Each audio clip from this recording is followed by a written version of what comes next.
For Off of the Helmets and DSP Media, I'm Brady Tinker from the Star in Frisco on this Thursday afternoon. It is a long preparation week for the Cowboys since they played last Thursday. Yesterday's practice, Mike McCarthy said, wasn't fantastic. It wasn't lacking effort. It was just sort of lacking cohesion and a little bit of energy and electricity. Guys had a lot of time off. They're sitting on a 2-game winning streak over 2 pretty darn good football teams, and today's practice was a little bit better. Here are the injury issues, and they are few.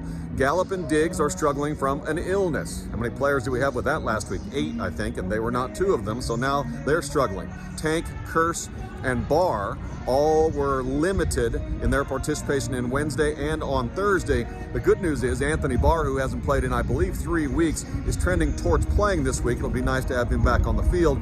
By the way, it's a Sunday night game this week at home against Indianapolis. The other injury note that I had was Terrence Steele did not practice today. I was later told it was a personal issue, not a physical issue.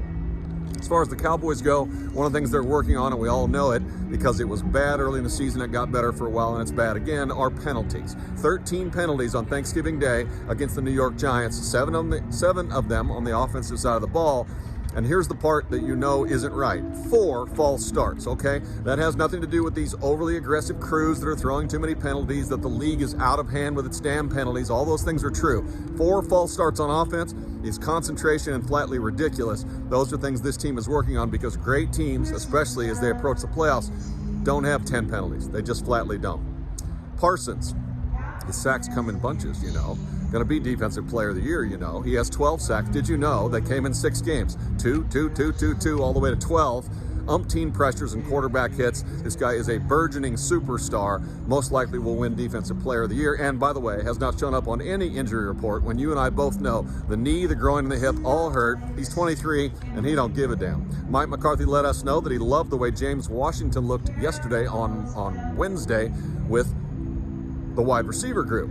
Good to hear him back out. He will likely be activated for the game on Sunday night. So the wide receiver room gets a little bit more depth. And the truth is they're getting better, aren't they? Because Michael Gallup had electricity in his legs on Thursday afternoon. He got this team started with 4 catches for 49 yards in the first half and looked great doing it. CeeDee Lamb obviously is being put in motion more. They're moving him around more, and he's running better routes. He's where he's supposed to be.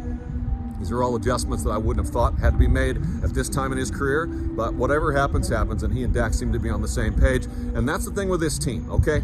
This is this team. It's not the team from the last 26 years, and 20 years ago, and Romo failures with teams that couldn't win when he wasn't there, etc. None of it has anything to do with this football team.